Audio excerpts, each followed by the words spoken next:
ንጹህን ንሓዳር ብቑዕ ዝኾነ ወዲ ከምኡውን ንጽህትን ንሓዳር ዝተዳለት ጎርዞ ክመርዓው ከለዉ ርእሶም ዘቐምጥሉ ደረጃ ብዝግባእ ንኽፈልጡ ይመርሖም።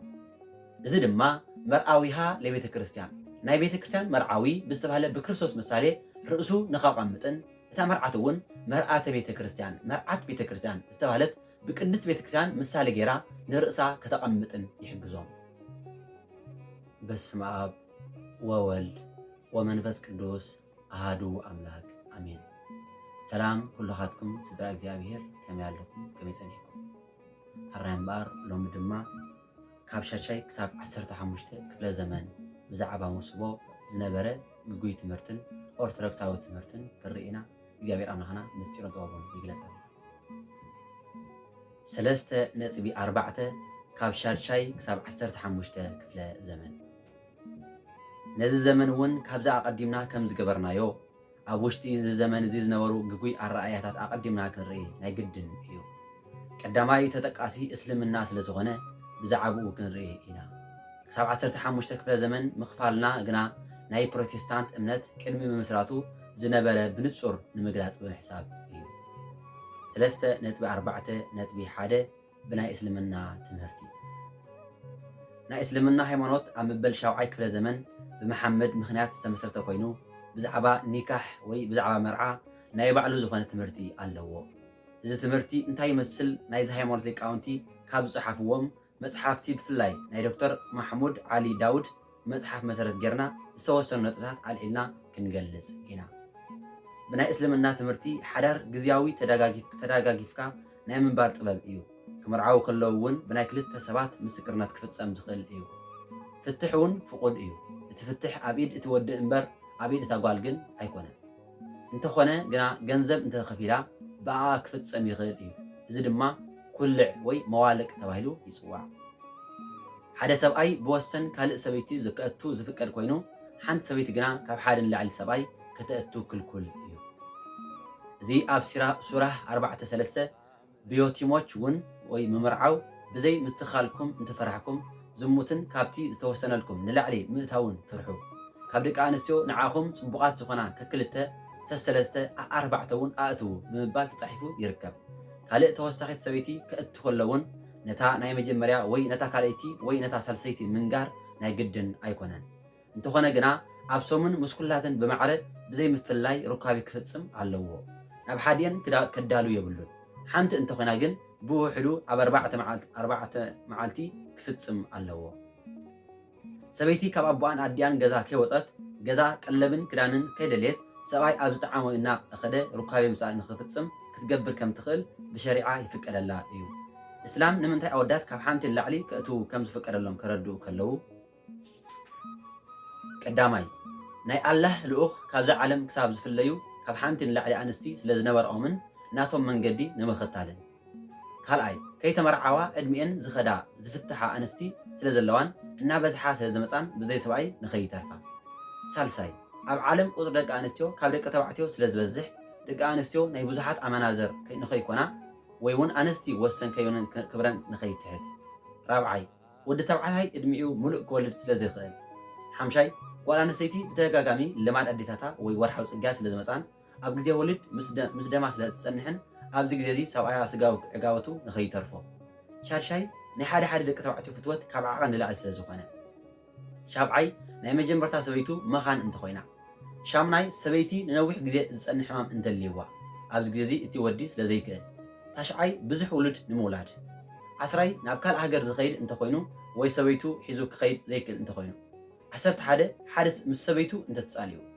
12 ሰብኣይ ዘይብለን ኣንስቲ ናይ ሩካቤ ድሌታትን ንምምላእ ኢልካ ምዃኑ የረድኡ። ካብ እስልምና ወፃኢ ኣይሁዳዊትን ክርስትያንን ዝኾነት ምስ ሰበይቲ ምምርዓው ዝፍቀድ ኮይኑ ሰበይቲ ግና ካብ ሙስሊም ወፃኢ ክትምርዖ ኣይፍቀደላን። ዘይምርድዳእ ኣብ ዝተፈጠረሉ ግዜ እታ ሰበይቲ ክሳብ 3 መዓልቲ ክትኩርን ንሰብኣያ ምስኣ ሩካቤ ንኸይፍፅም ክትክልክሎን ይፍቀደላ። ካብዚ ወፃኢ ግና ሓደ ሰብ ንሰበይቱ ናብ ዓራት እንትፀዊዕዋ ፈቃደኛ እንተዘይኮይና ተቆጢዕዋ ወይ ኮሪላ እንተሓዲሩ ክሳብ ዝወግሕ መላእኽቲ ይረግምዋ እዮም። ብኻልእ መልክዑ ድማ ብናይ ሙስሊም ትምህርቲ ሰበይቲ ሰብኣያ እንተዘይፈቒድላ ካብ ቤታ ናብ ዝኾነ ክትወፅእ ኣይፍቀደን።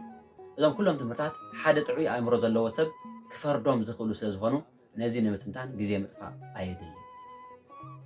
3.4.2 ብኦርቶዶክሳውያን ኣቦታት ቅዱስ ያዕቆብ ዘስሩግ ካብ 451 ክሳብ 521 ዓ.ም ናይ ሶርያ ኣቦታት ካብ ካልእ ኣቦታት ፍልይ ብዝበለ መንገዲ ንመውስቦ ብመንፅር ምስጢራት ስጋውያን ድሕሪ ትንሣኤ ዘጉባኤ ምስ ዘሎ ህይወትን እዮም ዝርእይዎ። ናይ ሶርያ ናይ ጥንቲ ኣቦታት መፅሓፍቲ ንክርስቶስ ሰማያዊ መርዓዊ ምዃኑን ቤተክርስትያን ድማ መርዓቱ ምዃናን ብዘርዲ መልክዑ ዝወቀበ እዩ ክበሃል ይከኣል። ብፍላይ ቅዱስ ኤፍሬም፣ ቅዱስ ኣፍርሓትን ቅዱስ ያዕቆብ ዘስሩግን ናይ ጎይታና ስጋውያን ናይ ጎይታና ጥምቀትን ኣብዚ ምድሪ ንዝተመላለሶ ህይወትን ናይ ጎይታና ኣብ መስቀል ምማት ብሓፈሻ ኩሉ ብናይ መርዓ ዝኾነ መልክዕ እዮም ዝገልጽዎ። ብፍላይ ኣብ ቅዱስ ያዕቆብ ዘስሩግ ከም እንምልከቶ መርዓት ዝተባህለት ቅድስቲ ቤተክርስትያን ከምኡውን ምስጢራት ቤተክርስትያን ብምልኡን ናይ መንግስቲ ሰማያት ህይወት ብምሳሌ ዘረዱ ምልክታት እዮም። ናይ ጎይታናን መድሓናን ኢየሱስ ክርስቶስ መለኮታዊ ናይ መድሓን ስራሕ ብናይ መርዓን ድግስን ወይ ውራይን መልክዕ ዝተገጸ ምዃኑ ቅዱስ ያዕቆብ ይምህር። መጀመርታ ሰማያዊ መርዓዊ እግዚኣብሔር ንምድራዊት መርዓት ናይ መርዓ መኣዲ ኣዳለወ። ጸላኢ ዲያብሎስ ግና ኣብዚ መርዓ እዚ ጽልኢ ተኸለ። ኣብቲ መን ሓዲሩ እውን ናይ መርዓ ልብሶም ወሰደሎም። ካብዚ ዝተላዕለ ኣብቲ መርዓ ክርከቡ ዘይግብኦም ኮኑ። ድሕሪዚ ግና ርህሩህ መርዓዊ ብነቢያትን ብመጻሕፍቲ ኦሪትን ምኽንያት ከም ብሓድሽ ነታ መርዓት ንመርዓ ትበቅዕ ክትከውን ከዳልዋ ጸንሐ። ዕለተ መርዓ ምስ በጽሐ መርዓዊ ናብዚ ምድሪ መጺኡ ምስታ መርዓት ተመርዓወ። ኣብዚ ግዜ እዚ እታ መርዓት ንዘለዓለም ከም ዝመርዓዋ ፈሊጣ ተስፋ ብምግባር ተቐበለቶ። ብናይ ቅዱስ ያዕቆብ ትምህርቲ እግዚኣብሔር ሓዳር ዝመሰረተሉ ምኽንያት ወዲ ሰብ ብመንፅር ነገረ ድሕነት ናይ እግዚኣብሔርን ናይ ወዲ ሰብ ፍቕሪ እንታይ ከም ዝመስል ንኸፍልጥ እዩ። ነዚ ብመንፅር ቤተክርስትያን ክዛረብ ከሎ ከምዚ ምባል ይገልጾ። ብፍቕርኻ ተመልከትካኒ፣ ብመከራ ሓፀኻኒ፣ ብዝተወቅአ ጎንኻ እውን ኣድሓንካኒ። እዚ ናይ ቅዱስ ያዕቆብ ትምህርቲ ብሞት ሕጋዊ ቃል ዝተፈጸመ ናይ ድሕነት ስራሕ ብናይ ሕፀን ሓዳርን ምሳሌን ዝቐረበ እዩ። ናይ ቅዱስ ያዕቆብ ትምህርቲ እግዚኣብሔር ኩሉ ነገር ዘዳለዋ ነታ መርዓት ንምስላምን ነታ ሰማያዊ መርዓዊያ ንክርስቶስ ንኽትፈልጦ ምግባርን እዩ። እዚ ድማ ብኻልእ ኣገላልፃ እቲ ዝተዳለወ ኩሉ ዓርኪ መርዓዊ እዩ ማለት እዩ። እዚ ኣብ ብሉይ ኪዳን ብብዙሕ ሕብርን ምሳሌን ዝተገልጸ እዩ። ንኣብነት ናይ ትንቢት ጸጋ ዝተዋህቦ ሊቀ ነቢያት ሙሴ ነዚ ናይ ክርስቶስን ቤተክርስትያን መርዓ ኣብ ማይ ዮርዳኖስ ከም ዝፍጸም ኣቐዲሙ ርዩ ሰብ ኣቦን ኣዲኡን ይሓድግ ምስ ሰበይቱ ይውሃድ ክልቲኦም ሓደ ኣካል ይኾኑ በለ ዘፍጥረት 2:24 ኣካላዊ ቃል ስጋ ለቢሱ ከም ዝመጽእ ርዩ ሰብ በሎ ንቤተክርስትያን ድማ ሰበይቲ በላ። ካልእ ብዛዕባ መውስቦ ዘረድኡ ካብ ኣብርሃም ክሳብ ዮሃንስ መጥምቅ ኣብ ብሉይ ኪዳን ዝተገልጹ ብዙሓት ምሳሌታት ኣለዉ። ብኻልእ መልክዕ ድማ መውስቦ ናይ መንግስቲ ሰማያት ምሳሌ እዩ። ኣቐዲሞም ብሓጢኣት ምኽንያት ተፈላለዮም ፍጹም ንዘይቀራረቡን ንዘይፋለጡን ሰባት ሓደ ስለ ዝገብር። ስለዚ ብኻልእ ኣገላለጻ ብናይ ጎይታና ኢየሱስ ክርስቶስ ናይ መድሓን ስራሕ ናብ ሓድነት ንዝመፀ ናይ ወዲ ሰብ ምልክት እዩ። ብልደቱን ብጥምቀቱን ብስቕለቱን ብትንሳኤውን ብዕርገቱን ዝተፈጸሙ ናይ ድሕነት ስራሓት መርዓዊ ንመርዓቱ ንዘለዓለም ጠቕሊሉ ቅድሚ ምውሳዱ ዝተዋህቡ ጽላቱ ምዃኖም ይምህረና ቅዱስ ያዕቆብ ዘስሩግ። ካብዚ ኩሉ ክንርድኦ ንኽእል ነገር እንተሃልዩ ናይ መውስቦ ትምህርቲ ክሳብ ክንደይ ዝኣክል ዕምቆት ከም ዝወስኸን ሰብ ሓዳር እውን ሓዳሮም ናይ ምንታይ ምልክት ከም ዝኾነ ፈሊጦም ነዚ ምልክት ዝምጥን ህይወት ንኽነብሩ ዝዕድምን እዩ። ቅዱስ ያሬድ ካብ 505 ክሳብ 580 ዓ.ም ካብ ምድሪ ኣክሱም ዝተረኸበ ኣብ ኣክሱም ጉባኤ ቤት ናይ መጻሕፍቲ ምስጢር ካብ መምህሩ ጌዴዎን ዝተምሃረ ንሰማያዊ ጥበብ ካብ ሰማያውያን መላእኽቲ ዝቐሰመ ናይ ጥበብ ሰብ ማህሌታውን ተርጓሚ መጻሕፍትን ቅዱስ ያሬድ እውን ጾም ትፈውስ ቁስለ ስጋ ወነፍስ ወታጸምም ለኩሎ ፍትወታት ዘስጋ ጾም ናይ ነፍሲ ቁስሊ ትፍውስ ንኩሉ ናይ ስጋ ፍትወታት ከዓ ትዕግስ እያ ይብል። እዚ ድማ ነቲ ፍረዩን ተባዝሑን ዝበሎ ቃል መሰረት ገይሩ ኣብ ንጹሕ ዓራት ኣሚን ዝፍጸም ቃል ኪዳናዊ ሩካቤ ስጋ ንምንቃፍ ዘይኮነ ሩካቤ ካብ ዝሓስበሉ ዕላማን ድኻም ስጋን ኣብ ትሕቲ ሕጊ ኮይኑ ብዝግባእ ኣብ መንጎ ሰብ ሓዳር ብስምምዕ ካብ ምውሳን ሓሊፉ ገደብ ዝሓለፎ ከም ቀንዲ ምንጪ ናይ ሓጎስ ንኸይከውን ነፍሲ ብፍትወት ናይ ስጋ ዝተኣትረት ንኸይትኸውን ስጋና ከይብርትዕ ጾም ንስጋ እትቆጻጸር መንፈሳዊት ሕጊ ምዃና ንምግላጽ እዩ። ብምስትውዓል እንተተረዲእናዮ ኣዳምን ሔዋንን ኣይትብልዕዋ ዝተባህሉ ዕፀ በለስ እንተዘይበልዑ ማለት ካብ መጀመርቱ ሕጊ ጾም እንተዝሕልዉ ናብ ባህሪኦም ስጋዊ ድሌት ኣይማእተወትን ነይራ። ስለዚ ሎሚ ካብቲ እንጾመሉ ምኽንያት ሓደ ናብቲ ዝቐደመ ክብርና ንምምላስ እዩ ዝብል ዓሚቑን ረቂቕን መልእኽቲ ኣለዎ። ኣብ መንጎ ሰብኣይን ሰበይትን ክህሉ ዝግባእ ሓድነት ወይ ምውሃድ ኣብ መንጎ ክርስቶስን ቤተ ክርስቲያንን ከም ዘሎ ፍጹም ሓድነት ከም ዝኾነ እውን የረድእ።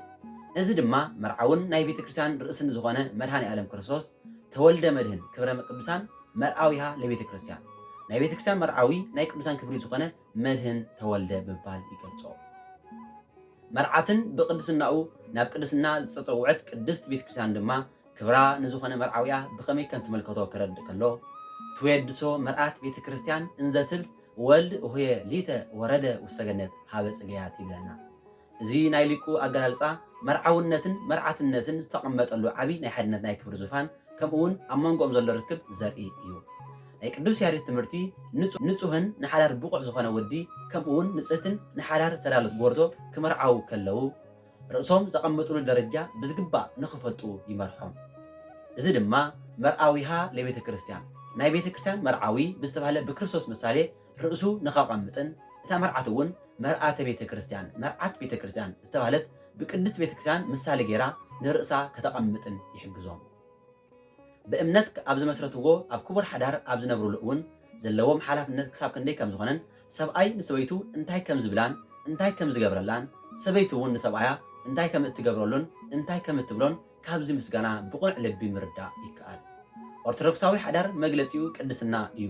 ቅድስንኡ ከዓ ኣብቶም ሰብ ሓዳር ብዘሎ ፍጹም ፍቕርን ምክብባርን እዩ ዝግለጽ። እዚ ድማ ኣብ ላዕሊ ከም ዝረኣናዮ ናይ ቤተ ክርስቲያንን ናይ ክርስቶስን ምክብባር ብዝተገለጸሉ ምሳሌ ገይሩ ዝጸንዕ ሓቂ እዩ። ክርስቶስ ገዛእ ርእሱ ሂቡ ደም ክሳብ ምፍሳስ በፂሑ ንቤተ ክርስቲያን ከም ዘፍቀራን ከም ዝቐደሳን ከም ዘኽበራን ቤተ ክርስቲያን ድማ ንክርስቶስ ከም እተኽብሮን ከም እትውድሶን ኣብ ዝተቐደሰ ሓዳር ዝነብሩ ቅዱሳን ሰብ ሓዳር እውን ከምዚ እዮም ዝገብሩ። ቅዱስ ያሬድ ኣብ ካልእ ውዳሴኡ ናይ ጥበበኛ ሰሎሞን መሃልየ መሃሊ ብምጥቃስ መርዓት ቤተ ክርስቲያን ወይ ምእመናን ንመርዓውያ ክርስቶስ ብኸመይ ብዝበሉ ቃላት ፍቕራን ንክርስቶስ ዘለዋ ክብርን ከም እትገልጽ መርዓውያ ክርስቶስ እውን ብተመሳሳሊ መልክዕ ንመርዓቱ ድማ ቤተክርስቲያን ብኸመይ ዝበሉ ቃላት ፍቕሩን ርህራሄውን ከም ዝገልጸላ ዘረዳእና ሰብ ሓዳር ናይ ሓዳር መጻምድቶም ፍቕሮምን ክብሮምን ከመይ ገይሮም ክገልጹ ከም ዝግብኦም ብዘረዲ መልክዑ መርዓትን መርዓውን እናበለ እዩ ዝነግረና። እስኪ ነዚ ናይ ሊቁ ምስጋና ንመልከት። መርዓት ንመርዓውያ ከምዚ እናበለት ትውድሶ ኣላ። ፍቱው ሓወይ ናተይ እዩ መሰንቆ ከምዚ ቃነ ከምዚ ትብሎ ንኹላ ምድሪ ብምኡስ ብቀንሞስን ብናርዶስ ኣበባ ሰለምካልና። መሰንቆ ከምዚ ቃነ ከምዚ ትብሎ ኣላ። ንሰንበት ንዝፈለያን ዘኸበራን ካብ ኩሉ መዓልታት ልዕል ልዕል ንዘበላ መሰንቆ ከምዚ ቃነ ከምዚ ትብሎ ኣላ። ፍቱው ሓወይ ቃልካ ጽቡቕ እዩ ኣዘራርባኻ እውን ሰላም እዩ ሓቅነቱ እናልዓለት መሰንቆ ከምዚ ቃነ ከምዚ ትብሎ ኣላ ትውድሶ ኣላ ይብል። ቀፂሉ እውን መርዓት ንመርዓውያ ከምዚ ትብሎ ፍቱው ሓወይ ንዓ ንሱ ድማ ከምዚ ይብላ ርግበይ ጽብቕተይ በይንኺ ኣዝኺ ማረኽክኒ በቲ ሓንቲ ናይ ክሳድኪ ኣቀማምጣ እውን ከምኡ መርዓት ድማ ንመርዓውያ ከምዚ እናበለት ትምልሰሉ ፍቱው ሓወይ ንዓ ፍትወይ ንዓ ይብል። ቅዱስ ያሬድ ኣብ ናይ ቃና ዘገሊላ ናይ ድጓ ድርሰቱ እውን ወንጌላዊ ቅዱስ ዮሃንስ ኣብ ዝፀሓፈልና ወንጌል ንዝተፃሕፈ ጎይታና ኢየሱስ ክርስቶስ ቅድስት ኣዲኡ ድንግል ማርያም ከምኡውን ደቂ መዛሙርቱ ንዝተረኽብሉ መርዓ ኣልዒሉ ነቲ ታሪክ ብሓፂሩ የቐምጠልና። እቲ ምስጋና ከምዚ ይብል ከብካብ ኮነ በቃና ዘገሊላ ተፀውአ ኢየሱስ ውስተ ከብካብ ማየ ረሰየ ወይነ ኣብ ቃና ናይ ገሊላ መርዓ ተገብረ ኢየሱስ ድማ ናብቲ መርዓ ተፀውዐ ነቲ ማይ ድማ ናብ ወይኒ ቀየሮ። እዚ ሊቅ ኣብዚ ናይ ምስጋና ክፍሉ ዝነግረና ዘሎ ወንጌል ከም ዝነግረና እኳ እንተኾነ ብሕፅር ዝበለን እቲ ፍጻሜ ኣተኣሳሲሩ ብምቕራቡ ግን ጎይታና ኢየሱስ ክርስቶስ ዝርከቦ መርዓ ተኣምራት ዝግበረሉ ምዃኑ ንምርግጋፅ እዩ። ነዚ ብዝግባእ ዝተረድአ ናይ ሓዳር በዓቱ ናይ ድሕነት ቤት ንኽትከውን ዝደሊ መርዓዊ ተመርዓዊ ኩሉ ናይ ተኣምራት በዓል ቤት ንዝኾነ ጎይታ ብምፅዋዕ ንመርዓኡን ንቤቱን ንእሽተይ ቤተ ክርስቲያን ዝክገብራ ከም ዝግብኦ እዩ። ቅዱስ ያሬድ ናይ ቃና ዘገሊላ መርዓ ስርዓትን ተኣምራትን ብምናቕ ክውድስ ከሎ ኣማህኩኪ ቤተ ክርስቲያን ከብካብ ኮነ በቃና ዘገሊላ እንዚራ ደምፀ በውስተ ጽህር ኦ ቤተ ክርስቲያን የመስግነካ ኣለኹ ኣብ ቃና ዘገሊላ መርዓ ኮነ ኣብ ውሽጢ ኣዳራሽ መሰንቆ ተሰምዐ ክብል ንሰምዖ። በዚ ናይ ቅዱስ ያሬድ ዘረቓቐ ማህሌት ክንዮ ምስጋና ሓሊፉ ዝስማዕ ዘደንቕ ምስጢር ናብ እዝንና ይድውል። ጎይታ ዝተዓደመላ ናይ መርዓ ቤት ቃና ዘገሊላ ምስ ቤተ ክርስቲያን ዘለዋ ርክብ በዚ ናይ ዝሊቅ ዝማሬ ጎሊሑ ይስማዕ። እንታይ ዝግበረሉ ቤት መርዓ ይኸውን? መተርጉማን ሊቃውንት ቤት መርዓ ሓድነት ይግበረላ ይብሉ። እዚ ሊቅ ንቤተ ክርስቲያን ቤተ ከብካብ ቃና ዘገሊላ ከም ዝኾነት ዝነግረና እውን ንክልቲኦም ዘይነፃፃሉ ምስጢራት ክነገርና ስለ ዝደለየ እዩ። እንታይ እዩ ክነገረና? ናይ ቤተ ክርስቲያን ሓድነት ምስ መርዓዊኣ ክርስቶስን ሓድነት መርዓት ምስ መርዓዊኣን እዩ። ወዲ ሰብ ምስ ክርስቶስ ሓድነት ዝምስርተሉ ሓድነት ኣብ ዝፍፀመላ ኣብ ቤተ ክርስቲያን ከም ዝኾነ እቶም ዝምርዓውን ሓድነት ዝምስርቱላ ናይ ሓድነት መመስረቲት ናይ ምስጋናን ናይ ምዝማሬ በዓልቲ ቤት ንሳ ንጽህቲ ናይ ንጽህናን ናይ ንጹሃን ኣዳራሽ ቤተክርስትያን ምዃና ኣረጋጊጹ ነገረና። ክብሪ ዝተሸለመትን ዝተሸለመቶ ክብርን ኩሉ ደቂ ሰባት እናዓደለት ንእትነብር ቃና ዘገሊላ ቤተክርስትያን ኣማሃኩኪ ቅድስት ቤተክርስትያን እናበለ ምምስጋኑ ናይ ሓዳር ሓድነት ክብሪ ንዝደልዩ ኩሎም ናብ ቤተክርስትያን ንኽግስግሱ እዩ። ኣብ ሓዳር ዓብን ፍሉይን ተኣተክሮ ካብ ዘድልዮም ነገራት ሓደ ጉዳይ ውሉድ እዩ። እዚ ድማ ወለዲ ንደቆም ከመይ ኢሎም ብሃይማኖትን ብጽቡቕ ስነ ምግባርን ከዕብይዎም ከም ዝግብኦምን ውሉድ ድማ ንወለዶም ክሳብ ክንደይ ዝኣክል ተኣዘዝቲ ኮይኖም ክዓብዩ ከም ዘለዎም እንርድኣሉ ሓቂ እዩ። ናይ ውሉዳት ንወለዶም ምእዛዝ ናይ ሕግታት በዓል ቤት ካብ ዝኾነ ጎይታ ንላዕሊ ኣብነት ምድላይ ማለት ዱኻም እዩ። ቅዱስ ያሬድ ንወንጌላዊ ጠቂሱ ኣብ ናይ ቃና ዘገሊላ ድርሰቱ ልዑል ኣምላኽ ህፃን ኮይኑ ምግላፁ ጥራይ ዘይኮነ ብኣተዓባብያ ህፃናት ነዲኡን ንዮሴፍ ምእዛዙ ፍጹም ትሕትኖ ይገልጸልና። እዚ እውን እምሰማያት እምልኡላን ወረደ ውስተ ማሕፀነ ድንግል ሓደረ እዞ ሙሴ ሰበከ ለነ ምጽአቶ 12 ዓመተ ተሓጽነ እንዘ ይትኤዘዝ ለኣዝማዲሁ እምቤተ ዳዊት ካብ ልዑላን ካብ ሰማያት ወረደ ኣብ ማሕፀን ድንግል ሓደረ ንሱ እውን ሙሴ ምምፅኡ ዝሰበኸልና እዩ ካብ ዳዊት ወገን ዝኾኑ ኣዝማዱ እናተኣዘዘ 12 ዓመት ነበረ ብምባል ከም ዝገለጹ እዩ። ናይ ልዑል ትሕትና ካብ ወንጌል ዝተምሃሩ ትሑታት ዝኾኑ ውሉድ ትሕትናን ተኣዛዝነትን ገንዘብ ምእንቲ ክገብሩ ካብዚ ዝዓቢ ካልእ ዝሓሸ ትምህርቲ ኣበይ ይርከብ ይኸውን? ኣብ ናይ ቅዱስ ያሬድ ድርሰታት ካብ እንሪኦም ኣደነቕቲ ትምህርታት ሓደ ውሉድ ብዝግባእ ብሃይማኖት እንደ ኣዕብየሞም ንወለዶም ንክብሪ ንሰማዕትነት ንመንግስቲ ሰማያት ክሳብ ምብቃዕ በፂሖም ናይ ንእሽቶ ቤተክርስትያን ኣባላት ንወለድን ንውሉድነትን ምክንያት ድሕነት ከም ዝኾኑ ዘረድእ ምስጋና እዩ። ናይ ህፃንን ሰማዕትን ቅዱስ ቂርቆስን ኣዲኡ ቅዱስ ኢዮልጣን ናይ ሰማዕትነት ገድሊ ዘኪሩ ሊቁ ዝደረሶ ምስጋና ንምልከት። ይቤላ ህፃን ለእሙ ጥብኢኬ ንፈጽም ገለነ ሃሎ ኣምላክነ ዘናመልክ ንህነ እምነበልባል እሳት ውእቱ ያድህነነ ቆሙ በትእግሶሙ ኮነ ህፃን መርሃ ለእሙ እቲ ህፃን ነዲኡ ከም ዝበላ ኣደየ ኣጆኺ ትብዒ ገድልና ንፈጽም እቲ ንሕና እነምልኾ ኣምላኽ ኣሎ ንሱ ካብዚ ናይ እሳት ነበልባል ከድሕነና እዩ ብትዕግሶም ጸንዑ ህፃን መራሒ ኣዲኡ ኮነ። ሊቁ ቅዱስ ያሬድ ኣብ ላዕሊ ከም ኣብ ዝረኣናዮ ናይ ምስጋና ድርሰቱ ዝነግረና ኣብ ስድራ ቤት ማለት ኣብ መንጎ ኣደን ውሉድን ዘሎ ናይ ህይወት ምምጋብ እዩ። ናይ ቅዱስ ቂርቆስ ኣደ ቅድስት ኢዮልጣ ኣብ ናይ ህፃንነት ዕድሚኡ ዝመገበቶ ናይ ዘለዓለም ናይ ህይወት መግቢ እዚ ህፃን መሊሱ ክምገቦ ዝጀመረ ገና ብንእሱ ከሎ እዩ። ቅድስት ኢዮልጣ ንወዳ ገና ብህፃንነቱ ከሎ ኣብ ኣእምሮኡ ንክርስቶስ ምንባርን ክሳብ ሞት ንክርስቶስ እሙን ምዃን ዘለዓለማዊ ክብርን ኣብ ቅድሚ ፍጥረታት ስለ ክርስቶስ ብዘይ ሕፍረትን ብዘይ ፍርሓትን ብምስካር ብሕፅር ዝበለ ናይ ዛ ንእሽቶ ቤተክርስትያን ኣገልግሎታት ብዝግባእ መሃረቶ። ካብዚ ዝተልዓለ ድማ ኣዲኡ ብፀጋ እግዚኣብሔር ስለ ዘዕብየቶ ንሱ ድማ ነዲኡ ፀጋ እግዚኣብሔር ንክትረክብ ሓገዛ። ኣዲኡ እናፀለየት ነዚ ክብሪ ስለ ዘብቃዓቶ ንሱ ድማ ካብ ናይ ሰማዕትነት ክብሪ ንክትካፈል ፀለየላ። ኣዲኡ ብዛዕባ ተጋድሎ ብዛዕባ ፅንዓት ምእንቲ ክርስቶስ ኢልካ ምማት ዘለዎ ክብሪ እናምሃረት ዓብየቶ። እቲ ህፃን ድማ ኣብታ ናይ መወዳእታ ሰዓት ኣደየ ትብዒ ኣጆኺ ፅንዒ ብምባል ካብ ኣዲኡ ናይ ሞት ፍርሓት ኣርሓቐ። ኣደ ንወዳ ክሳብ 3 ዓመት ብሞገስ ብጥበብ ብፍቅሪ ክርስቶስ ኣንበረቶ ናብ ክብሪ ዝበቕዓሉ መንገዲ እናመርሐት ኣዕበየቶ። እቲ ህፃን ድማ ኣብ 3 ዓመቱ ኢዳ ሒዙ ናብ ሰማያት ናብ ክብሪ መርሓ። ስለዚ እምበኣር ካብዚ ንላዕሊ ምኻድ ካብ ናይ እዚ መፅሓፍ ዓቐን ንላዕሊ ስለ ዝኸውን ናይ ሊቁ ቅዱስ ያሬድ ትምህርቲ ኣብዚ እንደምድሞ እሞ ናብቶም ካልኦት ኣቦታት ንቐፅል። ሊቁ ዮሃንስ ዘደማስቆ 625 ክሳብ 749 ዓ.ም ሊቁ ዮሃንስ ዘደማስቆ እውን ከምቶም ካልኦት ኦርቶዶክሳውያን ኣቦታት ኣቐዲሙ ንወዲሰብ ተዋሂቡ ዝነበረ ድንግልና ከም ዝኾነ ይምህር። ነዚ ዓብዪ ኣብነት ድማ ኣዴና ቅድስት ድንግል ማርያም ምዃና ይዛረብ። ኣዳምን ሔዋንን ኣብ ገነት ዝነብሩ ብድንግልና ስለ ዝነበረ ዋላ እኳ ጥራዮም እንተነበሩ ኣይተሓፋፈሩን ነበሩ። ድሕሪ ምብዳሎም ግን ናይ ፀጋ ልብሶም ስለ ዝተወሰደ ጥራዮም ምዃኖም ፈለጡ ሓፈሩን ድማ። እዚ ከይኣክል ከዓ መሬት ኢኻ እሞ ናብ መሬት ክትምለስ ኢኻ ዝብል ፍርዲ ተፈርዶም። በዚ መንገዲ ናብ ሞት ናብ ዓለም ድሕሪ ምእታዉ ኣዳም ንሰበይቱ ፈለጣ ጠነሰት እውን ዘፍጥረት 4:1። ስለዚ ደቂ ሰባት ሞይቶም ንኸይውድኡ እናተዋለዱ ንኽቕፅሉ መውስቦ ከም ዝተመሰረተ ዮሃንስ ዘደማስቆ ይምህር። ነቢ ኤልያስ ዝገበሮ ሰማያት ዝናቡ ንኸይህቡ ዝዓፀወ ሙት ዝተንስአ ፈለገ ዮርዳኖስ ከፊሉ ዝተሳገረ ብድንግልና ፀኒዑ ስለ ዝነበረ ምዃኑ ብምዝርዛር ብዛዕባ ናይ ድንግልና ክብሪ ይዛረብ። ወዲ መዝሙሩ ዝኾነ ኤልሳዕ እውን ነዚ ድንግልና ገንዘቡ ድሕሪ ምግባሩ ካብ ናይ ኤልያስ መንፈስ ዕፅፊ ዝረኸበ በዚ እዩ።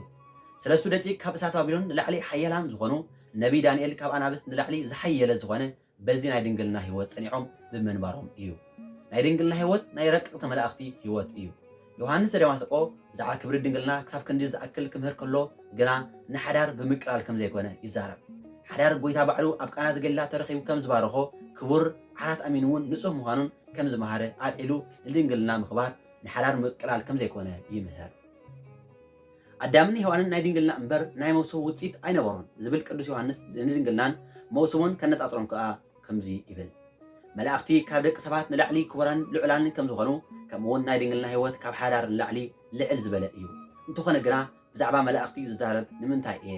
ጥንቲ መጀመርታ ከይነበሮ ወይ ብዘይ ምኽንያት ዘርኢ ካብ ባህሪ ኣቡ ካብ ኣብ ጥራይ ዘይኮነ ብኣርኣያ ባርያ ሰብ ኮይኑ ዝተወለደ ስለላ ብዘይ ዘርኢ ሰብኣይ ካብ ድንግል ማርያም ሰብ ዝኾነ ጎይታና ኢየሱስ ክርስቶስ ንባዕሉ ናይ ድንግልና ኣኽሊል እዩ።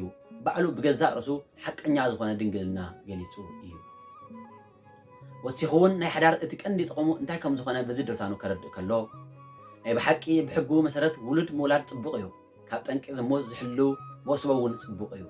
ናይ ዝሙት ጠንቂ ዝወገደሉ በዚ ስለ ዝኾነ ሕጋዊ ርካቤ እውን ብናይ ፍትወት እሳት ተቓፂሉ ዘይተደልየ ስራሕ ንኸይሰርሕ ስለ ዝሕሉ ሓዳር ርእሶም ገዚኦም ንዘይኩሉ ጽቡቕ እዩ።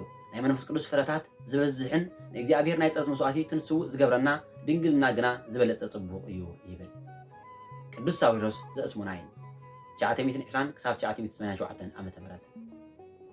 ቅዱስ ሳዊሮስ ከምቶም ቀዳሞት ቅዱሳን ኣቦታት ኣዳምን ሔዋንን ዋላ እኳ ኣብ ገነት ብሓደ ይነብሩ እንተነበሩ እዚ ሓድነቶም ናይ መዋትያን ሓዳር ከም ዘይነበረ ይነግረና። ብኻልእ ኣገላልፃ ኣብ ውሽጢ ገነት ሩካቤ ፍትወት ከም ዘይነበረ ኣረጋጊፁ ይምህረና። ብዛዕባ ናይ ሩካቤ ፍትወትን ብስኡ ሓቢሮም ዝመፁ ነገራትን ክነግረና ከሎ እውን ከምዚ ይብል። እግዚአብሔር ንኣቦና ኣዳምን ንኣዴና ሔዋንን ፈጢሩ ኣብ ገነት ምስ ኣንበሮም ኣብ ውሽጦም ናይ ሩካቤ ፍትወት ኣይነበሮምን። ምክንያቱ እግዚአብሔር ንኣርባዕቲኡ ባህርያት ኣስተኻኺሉ ንስጋኦም ስለ ዝፈጠሮ ካብዞም ኣርባዕተ ባህርያት ሓንቲ ነታ ሓንቲ ኣይትስዕራን። ኣብ ውሽጦም ዝተመጣጠነ ሓይሊ ስለ ዘለዎም ካብ ኣርባዕቲኦም ሓንቲ ገዛእ ርእሳ ትሕሉ። ስለዚ ኣብ ውሽጢ ኣዳምን ሔዋንን ፍትወት ኣውስቦ ናይ ሩካቤ ፍትወት ኣይነበረን። ናይ ሩካቤ ድሌት ድማ ናይ ሕልና ፃዕሪ ካብ ዝኾነት ናይ ሙቐት ሓይሊ እንተዘይኮይኑ ብኻልእ ኣይተፈጠረን። ካብዚ ክንርድኦ ንኽእል እግዚኣብሔር ንሰብ ካብ ኣርባዕተ ባህርያት ናይ ስጋ ካብ መሬት ማይ ንፋስን እሳትን ፈጠሮ። ኮይኑ ግና ኣዳምን ሔዋንን ኣብ ገነት ከለዉ ናይ መራብሒ ኣካል እኳ እንተነበሮም እዞም ዝተፈጠሩሎም ባህርያት ነንሕድሕዶም እቲ ሓደ ናይቲ ሓደ ሚዛን ይሕሉ ነይሩ። ኣርባዕቲኦም ባህርያት ብማዕረ ሚዛን መሓልዮም ይነብሩ ስለ ዝነበሩ እቲ ሓደ ነቲ ሓደ ከይደፍኦ ተሰማሚዖም ይነብሩ ነይሮም። እዚ ግና ክሳብታ ምኽሪ ሰይጣን ሰሚዖም ዝሰሓቱላ ሰዓት ጥራይ ነበረ። ስሕተት ምስ መፀ ግና ናይ ስጋ ሚዛን ክዛባዕ ጀመረ። ሊቁ ነዚ ከብርሃልና ከሎ ኣዳምን ሔዋንን ሰይጣን ምስ ተኣዘዙ ድልየቱ ምስ ሰምዑ ሓይሊ እግዚኣብሔር ተፈልየቶም። ሙቐት ንዛሕሊ ንቑፅ ንጥሉል ዝሕይሎ ኮነ። ኣብዚ ግዜ እዚ ናይ ሩካቤ ድሌታቶም ተሃወኸ። ካብታ ዝወደቑላ መዓልቲ ናይ ሩካቤ ፍትወት ተራእየት ይብል። እዚ ማለት ድሕሪ ውድቀት ናይ ማይ ናይ ምዝሓል ባህሪ ብእሳታዊ ናይ ሙቐት ባህሪ፣ ንፋሳዊ ናይ ንፋስነት ባህሪ ብመሬታዊ ናይ ድርቁነት ባህሪ ነንሕድሕዶም ሓደ በቲ ሓደ ክሰዓር ጀመረ። ኣብ መንጎ ኣርባዕቲኦም ባህርያት ሚዛን ጠፍአ። ነንሕድሕዶም ቅልስ ኮነ። ባህርያዊ ህኮት ተፈጥረ። ስጋ ናይ ባዕሉ ሚዛን ስሒቱ ኣብ ናይ ነፍሲ ናይ ምግንዛብ ባህሪ ተፅዕኖ ኣሕደረ። ነፍሲ ክሳብ ምውሓጥ ስጋዊ ፍትወት ገነነት። ኣብዚ ግዜ ንስጋ ምግዛእ ናይ ግድን ኮነ። ንስጋዊ ፍትወት እትስዕር መድሃኒት ተደልየት። ስለዚ በዚ ምክንያት ሓዳርን ካልእ ተወሰኽትን ናብ እግዚኣብሔር ዘቕረቡና ተግባራት ተዋህቡና። ንእግረ መገድና ኣብዚ ዘመን ዝተገልፀ ሓድሽ ግልፀት ወይ ምስጢር እንተሪእና ኣብ ታሪክ ቤተክርስትያን ብዛዕባ ምስጢራት ቤተክርስትያን ንዝምልከት ዝተፈላለዩ ቁፅሪ ዝነበሩ ኮይኖም ንኣብነት ክሳብ 30 ክፍለ ዘመን ጥምቀትን ቁርባንን ኣብ ኩሉ ምስጢራት ተባሂሎም ይቁፀሩ ነይሮም። ኣብ 50 ክፍለ ዘመን ድማ ብቅዱስ ዲዮናስዮስ ስም ዝፃሕፈ መፅሓፍ ምስ ምስጢረ ጥምቀትን ምስጢረ ቁርባንን ምስጢረ ሜሮን ተወሲኹ ንረኽቦ። ቁሩብ ፀኒሑ ድማ ምን ምስጢረ ክህነት ተወሲኹ ንርእዮ። እዚ ሕጂ ኣብ ዘመንና ዘሎ 7 ምስጢራት ቤተክርስትያን ንመጀመርያ ግዜ ተፃሒፉ ንረኽቦ ኣብ 12 ክፍለ ዘመን እዩ። ስለዚ በዚ ግዜ እዚ ብዝተፈልጠን ርዱእ ብዝኾነ መልክዑን ምስጢረ ተኽሊል ካብቶም 7 ምስጢራት ቤተክርስትያን ሓደ ምዃኑ ብግልፂ ዝተፈልጠሉ ግዜ እዩ። ኣባ ጊዮርጊስ ዘጋስጫ 1357 ክሳብ 1426 ዓመተ ምህረት። ቅዱስ ኣባ ጊዮርጊስ ዘጋስጫ እውን ብዛዕባ እዚ ሕጂ እንፈልጦ መውስቦ ኣመፃፅኡ ከምቶም ቀዳሞት ኣቦታት ኣስፊሑ ምሂሩ እዩ። ከምዚ እውን ይብል። ኣዳም ኣብ ገነት እንተዝነብር ነይሩ መድሓኒና ኢየሱስ ክርስቶስ ካብ ድንግል ማርያም ኣይምተወለን። ኣብቲ ናይ ሓጎስ ቦታ ገነት እውን ናይ ትውልዲ ዘርኢ ኣይምኾነን። እቶም ኣብ ውሽጣ ዝሓድሩ ብሰማያዊ ስርዓት ስለ ዝነብሩ ኣብ ውሽጢ ገነት ናይ ሰብኣይን ሰበይትን ሩካቤ ዝግባእ ነይሩ እንተዝኸውን ኣዳም ንሰበይቱ ምፈለጣ ነይሩ። ምክንያቱ ኣብኡ ብሓንሳብ ንሸውዓተ ዓመት ስለ ዝተቐመጡ ናይ ገነት ዙርያስ ናይ ምስጋና ስፍራ እዩ ኣብ ውሽጣ ሕጊ ስጋን ደምን ክፍፀም ኣይክእልን ኣብ ገነት ሸውዓተ ዓመት ዝኣክል ከም ዝተቐመጡ ኣብ መፅሓፍ ክፋሌ መልኣክ ገጽ ንሙሴ ከም ዝነገሮ ጻሒፉ ኣሎ ናይ ስጋ ምቅራብ ግና ካብ ገነት ምስ ወፁ እንተዘይኮይኑ ኣዳም ምስ ሰበይቱ ኣይተቀራረበን ንሕና እውን ብስጋ ንእግዚኣብሔር ኣዝማዱ ኣይምኾንናን ኩፋሌ 5:6 ከምዚ እንተኮይኑ እንታይ ደኣ ወዲ ሰብ ብኸመይ ምበዝሐ ነይሩ ኢልና ንኸይንጭነቕን ንኩሉ ነገር ኣቐዲሙ ብፍላጡ ዘዳለዎ ምዃኑ ንኽረድኣና ከምዚ ይብል ኣንታ ሰነፍ እግዚኣብሔር ንኣዳም ካብ ሓመድ ከይፈጠሮ ኣቐዲሙ ትእዛዙ ጥሒሱ ካብ ዕፀ ህይወት ከም ዝበልዕ ዘይፈልጥ ዶ ይመስለካ እግዚኣብሔር ካብ ኣዳም ሓጢኣተኛታት ከም ዝውለዱ ዘይፈልጥ እንተዝኸውን ነቶም ፈቓዱ ዘይፈፀሙ መሕደሪ ንኽትኮኖም ገሃነም ንምንታይ ኣዳለዋ ጻድቃን ካብ ኣዳም ከም ዝውለዱ ዘይፈልጥ ነይሩ እንተዝኸውን እቶም ትእዛዙ ዝሕሉ ወርስቲ ዝኸውን ናይ ደስታ ቦታ ገነት ንምንታይ ኣዳለወ እግዚኣብሔር ንወዲ ሰብ ከይፈጠሮ ትእዛዙ ብምጥሓስ ከም ዝብድል ኣቐዲሙ ፈለጠ ስለዚ ካብቶም ንኣሽቱ ጀሚሩ ክፍኣት ኣብ ልቢ ወዲ ሰብ ነጊሱ በለ ከምኡ እውን እግዚኣብሔር ካብ ጓልጓሉ ከም ዝውለድ ካብኣ ዝወሰዶ ስጋ ምስ መለክቱ ሓደ ከም ዝገብሮ ፈለጠ ኣባ ጊዮርጊስ ከም ዝነገረናን ኣብ መጽሓፍ ቅዱስ እውን ከም ዝተመዝገበን ወዲ ሰብ ነቲ ኣብ ገነት ዝነበረ ናይ ደስታ ህይወት ብምክንያት በደሉ ሰኣሎ ካብ ምሕረቱ ዝተልዓለ ግና እግዚኣብሔር ካብ ገነት ኣውፂኡ ኣብ ጥቓ ገነት ኣቐሚጥዎም ዝነበረ ተመሊሶም ንኸይኣትውዋ ብእተን በልብል ሓዊ ብሱራፌል ዝኸልከሎም እውን ነዚ እዩ እቲ ዘሕዝን ግና ካብዚ እውን መሊሶም ንታሕቲ ወረዱ ደቂ ሴት ካብ ደብረ ቅዱስ ወሪዶም ምስ ደቂ ቃኤል ተዋሰቡ ብድንግልና ዝነብሩሉ ዝነበሩ ህይወት ሰኣንዎ እናገዶም ምስ ከደ ግን ካብዚ ቦታ ኣብ ዘመነ ኖህ ሙሉእ ብምሉእ ኣርሓቆም ክሳብ ዘመነ ኖህ ዝነበሩ ሰባት ገነት በየናይ ማእዝን ከም ዘላ ይፈልጡ ነበሩ ምስ እንስሳታት ብቋንቋ ይረዳድኡ ነበሩ ንእንስሳታት እውን ከም ናይ ሰብ ኣዘራርባ ነበሮም ኖህን ደቁን ካብ ገነት ምስ ወፁ ግና ናይ ገነት መንገዲ ስፍራ ሰኣኑ እግዚኣብሔር ናብ ዘይፈልጥዎ ስፍራ ብመርከብ ወሰዶም እዚ ድማ ማዕረ ክንደይ ናብ ታሕቲ ከም ዝወረዱ ዘረድእ እዩ ብምክንያት በደል ንወዲ እንተዘይተሓፅን ብናይ ሓዳር ሓድነት እውን እንተዘይተኣሰረን ቅዱስ ጳውሎስ እውን ንሰበይቲ ርእሳ ሰብኣይ እዩ ከም ዝበለ ምእንቲ ክግዝኦኦም ሰብኣይ ካብ ዘይብለን ደናግል ወፃኢ ካብዚ ወይ ኣብ ግዜ ሕርስኺ ብጭንቂ ወለዲ ወሊድክ እውን ፍቓድኪ ናብ ሰብኣይኪ ይኹን ንሱ ይግዛእኺ ካብ ዝብል መርገም ዘመለጠት የላን ናይቲ ዘመን ፍጻሜ ምስ በፅሐ ግና ድንግል ማርያም ብግብሪ መንፈስ ቅዱስ ጠኒሳ ተረኽበት ክትወልድ ከላ እውን ዮሴፍ ንድንግል ማርያም ኣገልገላ እንሆ ምግዛእ ናይ ጓል ሰበይቲ ናብ ሰብኣይ ተመልሰ ስለዚ እውን ኣባ ጊዮርጊስ ተጋሰጫ ወዲ ሰብ ካብቲ ናይ ደስታ ቦታ ካብ ገነት ምስ ወፀ ነዚ ሕጂ ዘሎ ውረድ ደይብ ከም ዝረኸቦ ብናይ ጎይታ ሰብ ምዃንን ትንስአን ገና ዳግም ናብ ዝነበረ ክብሩ ከም ዝተመልሰን ከም ዝምለስን ክገልጽ ከሎ ኦ እግዚኣብሔር ንስኻ ታወት ሓይልኻን ተንስእ ናብ ቦታ ዕረፍትኻ ንዓ ብዝብል ናይ ነቢ ዳዊት ቃል ብምውሳድ ናይ እግዚኣብሔር ምሕደሪ መቕደስ ንዝኾኑ ክርስቲያናት ድሕሪ ትንሣኤ ዘጉባኤ ድኻም ፃዕሪ ረሃፅ ጥሜት ፅምኢ ሕማምን መከራን ናብ ዘይብላ ናብ ፅርሐ ኣርያም ከም ዝመለሱ የረድእ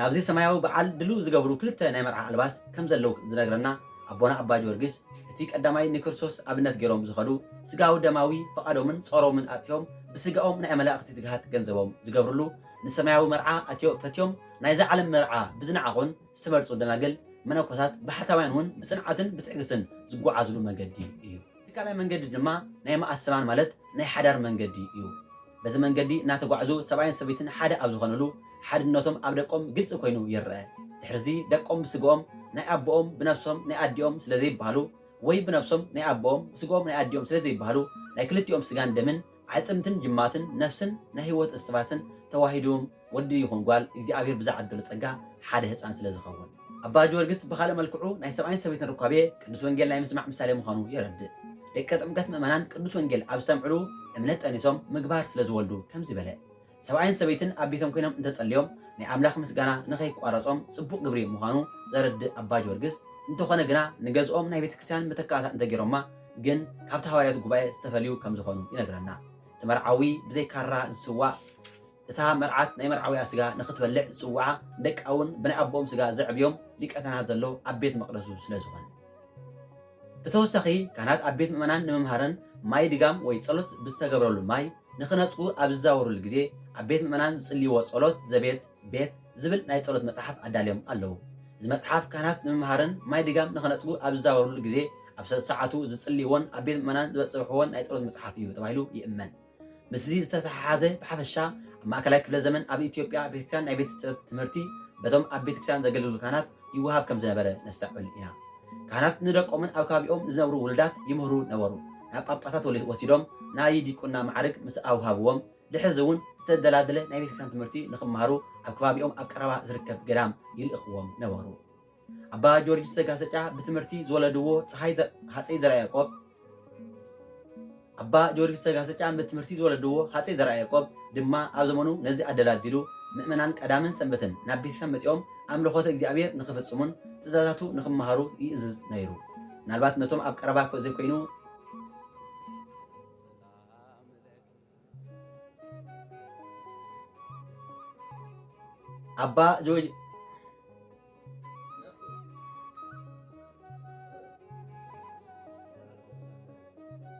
ኣባ ጀወርጅስ ዘጋስጫ ብትምህርቲ ዝወለድዎ ሃፀይ ዘርዓ ያዕቆብ ድማ ኣብ ዘመኑ ነዚ ኣደላዲሉ ምእመናን ቀዳምን ሰንበትን ናብ ቤተክርስትያን መፂኦም ኣምልኾተ እግዚኣብሔር ንክፍፅሙን ትእዛዛቱ ንክመሃሩ ይእዝዝ ነይሩ። ምናልባት ነቶም ኣብ ቀረባ ዘይኮኑ ዓረቢ ከይዶም ቀዳምን ሰንበትን ጸሎት ከላምድዎም ናይ ትምህርቲ ጥሜትን ጽምእን ንኸይሞቱ ኦሪትን ወንጌልን ከምህርዎም ስርዓት ስርዓሎም። ኣብዚ ግዜ እዚ ነቲ ካህን ዘድልዮ ነገር ኣብ ምሽፋን ናይቲ ህዝቢ ግደ እዩ ነይሩ። ነፍሲ ወከፍ ክርስቲያን ኣብ ነፍሲ ንኽሕዝን እቲ ካህን እውን ነፍሲ ወከፍ ቤተሰብ ዘድልዮ መንፈሳዊ ትምህርቲ ኩሉ ናይ ምምሃር ግዴታ ነበሮ። እቲ ዲያቆን እውን ከምኡ ናብ ቤት ምእመናን ከይዱ ናይ ምምሃር ግዴታ ነበሮ። እንተዘይምሂሩ ግና ናይ ቤተክርስትያን መብራህቲ ከም ዘጥፍአ ተሓሲቡ ይሕተት ነይሩ። ብካልእ መልክዑ ድማ ኣብ ናይ ሃፀይ ዘርዓ ያዕቆብ መፅሓፍ ኣንቢብና ከም እንርድኦ ከምቲ ወለዲ ብስጋ ብዝወለድዎም እናሓቆፉን እናተንከባኸቡን ዘዕብይዎም ካህናት ድማ ብተመሳሳሊ ንምእመናን ንኸፍቅርዎምን ቃል እግዚኣብሔር ክምህርዎምን ብናይ ኦሪትን ወንጌልን ጽምእን ጥሜትን ንኸይሞቱ ኩሉ ግዜ ክምግብዎም ፍጹም ሸለል ዘይከይብልዎም ኣብ ውሽጢ ቤቶም ዝምህሩ ከዳልውሎምን ክከታተልዎምን በብግዚኡ ናብ ምስጢር ከም ዘቐርቡ ክገብርዎም ካብ ቅዱሳን መጻሕፍቲ ኣዋፂኦም ዝምህሩ እዮም። ሃፀይ ዘርዓ ያዕቆብ በዚ መጠን በርቲዖም ነዚ ዝመስል ትምህርትን ሕግን ዘውፅኡ ምዃኖም ፍትሐ ነገሥት ኣብ ዘመኖም ምትርጓሙን ኣብ ሓፂር ግዜ ኣብ መላእ ኢትዮጵያ በፂሑ ሊቃውንት እናተምሃርዎን እናምሃሩሉን ኣብ ናይ ሕጊ መፅዋዕላ ምውዓሉ ኣስተዋፅኦ ዝገበረ ይመስል። እዚ ድማ ሕጂ እውን ኣብ ልዕሊ ሓዳርን ስድራቤታዊ ህይወትን ካልእ ተሪኦ ኣብ ቤተክርስትያን ከም ዝተወሰኸ ብግልፂ ከም ዘርድኦ ንኽእል እዩ። ቤተክርስትያን ክሳብ ክንደይ ዝኣክል ናብ ስድራ ቤት ቀረባ ከም ዝኾነትን ክትከውን ከም ዝግብኣን ብዛዕባ ኦርቶዶክሳዊ ስድራ ቤት ዘለዎ ኣረዳድኣ እውን ክሳብ ክንደይ ዝኣክል ደረጃ ከም ዝዓበየ ብሩህ ገይሩ ዘረድእ እዩ። እዚ ድማ ሕጂ እውን ኣብ ልዕሊ ሓዳርን ስድራቤታዊ ህይወትን ካልእ ተሪኦ ኣብ ቤተክርስትያን ከም ዝተወሰኸ ብግልፂ ክንርድኦ ንኽእል እዩ። ቤተክርስትያን ክሳብ ክንደይ ዝኣክል ናብ ስድራ ቤት ቀረባ ከም ዝኾነትን ክትከውን ከም ዝግብኣን ብዛዕባ ኦርቶዶክሳዊ ስድራ ቤት ዘለዎ ኣረዳድኣ እውን ክሳብ ክንደይ ዝኣክል ደረጃ ከም ዝዓበየ ብሩህ ገይሩ ዘረድእ እዩ። ስለ ቃላቱ ቅዱስ እግዚአብሔር ኣምላኽና ዝኸበረን ተመስገን ይኹን። ወስብሐት ለእግዚአብሔር።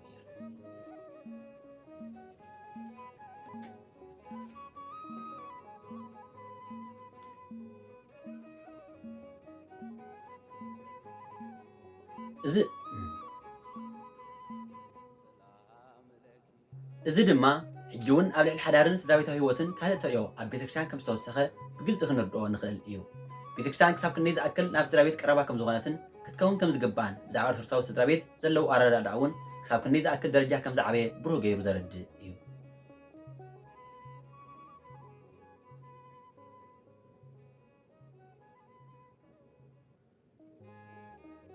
እዚ ድማ ሕጂ እውን ኣብ ልዕሊ ሓዳርን ስድራቤታዊ ህይወትን ካልእ ተሪኦ ኣብ ቤተክርስትያን ከም ዝተወሰኸ ብግልፂ ክንርድኦ ንኽእል እዩ። ቤተክርስትያን ክሳብ ክንደይ ዝኣክል ናብ ስድራ ቤት ቀረባ ከም ዝኾነትን ክትከውን ከም ዝግባአን ብዛዕባ ኦርቶዶክሳዊ ስድራ ቤት ዘለዎ ኣረዳድኣ እውን ክሳብ ክንደይ ዝኣክል ደረጃ ከም ዝዓበየ ብሩህ ገይሩ ዘረድእ እዩ። ቃላቱ እግዚአብሔር ኣምላኽና ዝኸበረ ተመስገን ይኹን። ኣብ ዝቕፅል ምዕራፍ ድማ ካብ 16 ክፍለ ዘመን ክሳብ ኣብዚ ዘመን ንሪኢና ናብ ሽዑ የብፅሓና። እግዚአብሔር ዝኸበረ ተመስገን ይኹን። ወስብሐት ለእግዚአብሔር።